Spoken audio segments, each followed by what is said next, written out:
Hi friends, যদি তোমাদের কাছে একদিনের ছুটি থেকে থাকে আর তোমরা পাহাড় ঘুরতে চাও তাহলে তার জন্য বেস্ট প্লেস হচ্ছে পুরুলিয়া।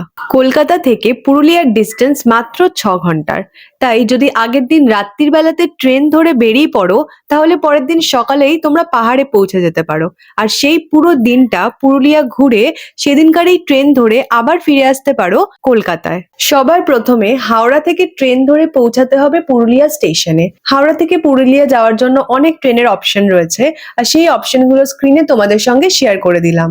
যদি একদিনের মধ্যে পুরুলিয়া ঘুরে ফিরতে চাও তাহলে রাত 12টার ট্রেনটা সব থেকে বেস্ট হয়।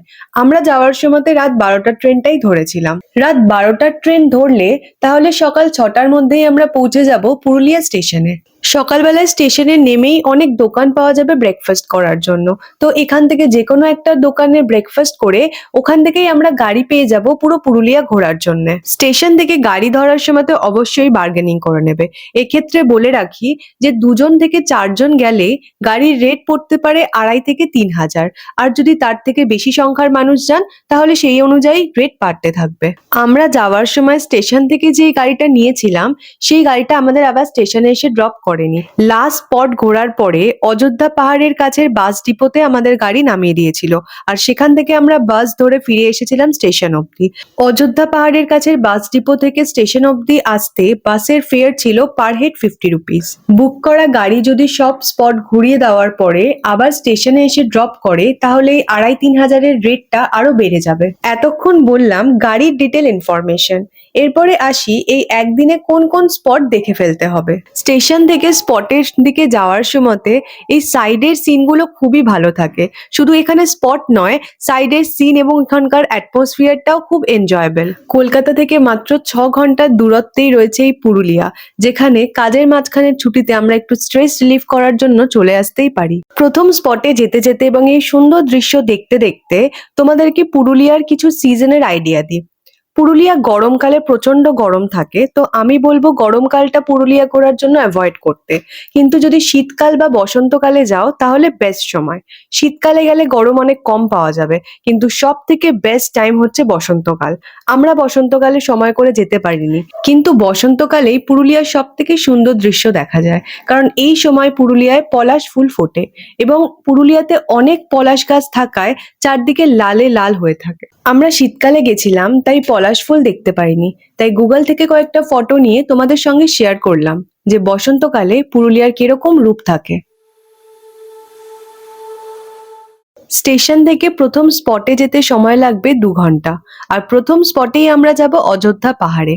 আমরা শীতকালে গেছিলাম তাই পলাশ ফুল না পেলেও সর্ষে ফুলের ক্ষেত দেখতে পেয়েছিলাম, আর এই সর্ষে ফুলের ক্ষেত অযোধ্যা পাহাড়ে যাওয়ার সময়তেই পড়ে। যদি তোমরা সর্ষে ফুলের ক্ষেতে যেতে চাও তাহলে এই জায়গাতেই গাড়ি দাঁড় করিয়ে ঘুরে নেওয়াটা ভালো হবে, কারণ এরপরে সর্ষের ক্ষেত পড়লেও খুবই ছোট ছোট জায়গা থাকবে আর সেখানে গাড়ি দাঁড়ানোর মতন পরিস্থিতি থাকবে না। এটা হলো আমাদের প্রথম স্পট, এস ভিউ পয়েন্ট, যেখান থেকে অনেক সুন্দর একটা দৃশ্য দেখা যায়। ভিডিওতে যেরকম দেখতে লাগছে সামনে থেকে এর থেকে অনেক সুন্দর লাগে এই ভিউটা। এই ভিউ পয়েন্টটা দেখা হয়ে গেলে এখানে খুব বেশি সময় নষ্ট না করে বেরিয়ে পড়তে হবে সেকেন্ড স্পটের জন্য। আর তার আগে অবশ্যই এই এস ভিউ পয়েন্টের এখানে আখের রস খেতে হবে, কারণ এখানকার আখের রস আমাদের কলকাতা থেকে অনেক আলাদা আর অনেক ভালো খেতে। এরপর আমরা চলে যাব আমাদের নেক্সট ডেস্টিনেশনে, যেটা হলো মার্বেল লেক। এই মার্বেল লেকে অনেক বাংলা মুভি শুটিং হয়েছে, যাদের মধ্যে একটা ফেমাস মুভি হলো দেবের চাঁদের পাহাড়। এই জায়গাটা সামনে থেকে তো খুবই সুন্দর আর তার সঙ্গে খুবই ফটোজেনিক। এখানে খুব সুন্দর সুন্দর ফটো আসে। এই ওপরের ছাউনিটা গাছের শুকনো পাতা দিয়ে তৈরি করা হয়েছে। তোমাদেরকে একবার এই জায়গার ভিডিওটা ঘুরে দেখিয়ে দিচ্ছি। আর এই হলো মার্বেল লেক। এখানে তোমরা 8 ঘন্টা মতন টাইম স্পেন্ড করেই বেরিয়ে পড়বে নেক্সট স্পটের জন্য। 3 নম্বর স্পট হলো বামনি ফলস। এখানে তোমাদের একটু বেশি সময় লেগে যাবে, প্রায় 2 ঘন্টা মতন, কারণ এখানে সিঁড়ি থেকে অনেকটা রাস্তা অতিক্রম করে তারপরে ফলসটা দেখা যাবে। এই বামনি ফলসে স্নান করা অ্যালাউ। যদি কারোর প্ল্যান থাকে ওখানে স্নান করার তাহলে স্নানের জন্য দরকারি জিনিসপত্র নিয়ে যেতে ভুলবে না।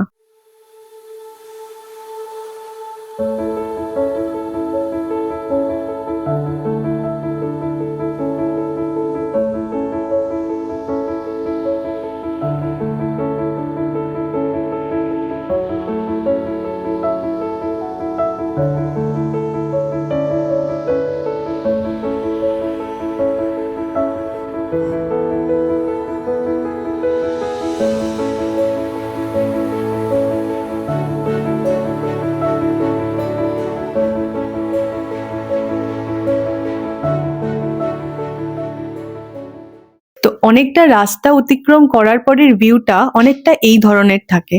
তোমাদের কেমন লাগলো ভিউটা অবশ্যই কমেন্ট সেকশনে জানাবে। 4 নম্বর স্পট হলো তুর্গা ফলস। এখানে বেশি সময় না দিয়ে আধ ঘন্টা মতন স্পেন্ড করেই বেরিয়ে পড়তে হবে 5 নম্বর স্পটের জন্য। তুর্গা ফলস এর পরেই রয়েছে তুর্গা ড্যাম। খুব একটা দূরত্বে নয়, কাছাকাছি এই ড্যামটা রয়েছে। এই ড্যামে আধ ঘন্টা মতন সময় স্পেন্ড করে বেরিয়ে পড়তে হবে এর পরের স্পটের জন্য।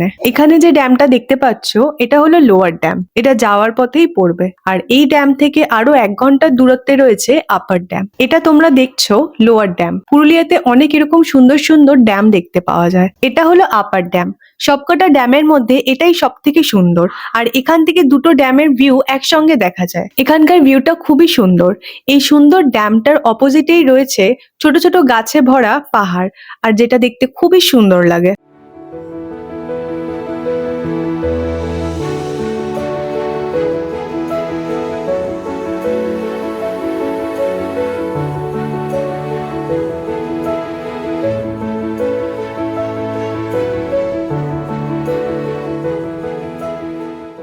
এরপরে রয়েছে একটা মাইথোলজিক্যাল স্পট, সীতাকুণ্ড।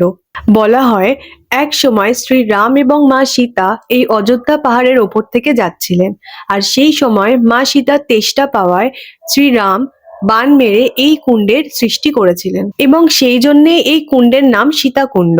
এই গ্রামে গ্রীষ্মকালে বাকি সব জলাশয়ের জলই শুকিয়ে যায়, কিন্তু এই সীতাকুণ্ডের জল কখনোই শুকায় না।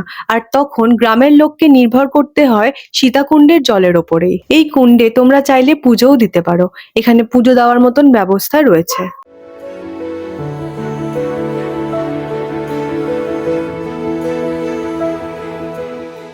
এর পরের স্পটে চলে এসেছি, যেটা হলো ময়ূর পাহাড়। এই পাহাড়ে আগে অনেক ময়ূর দেখা যেত, কিন্তু বর্তমানে এখানে ময়ূর দেখা যায় না। এখান থেকে কিছুটা হেঁটে গিয়ে একটা হনুমানজির মন্দির আছে, এবং সেই হনুমানজির মন্দিরের পাশেই আছে একটা খুব সুন্দর ভিউ পয়েন্ট। এই পুরো জায়গাটা ঘুরতে তোমাদের সময় লাগবে 1 থেকে 1.5 ঘন্টা মতো। বর্তমানে এখানে ময়ূর তো দেখা যায় না, কিন্তু এই গ্রামের লোক পাথরের ওপরেই ময়ূরের সুন্দর সুন্দর ছবি এঁকে রাখে। হনুমানজির মন্দিরে যেতে যেতেই এখানকার লোকাল কিছু মানুষ তাদের লোকাল ভাষাতেই গান গেয়ে শোনায়।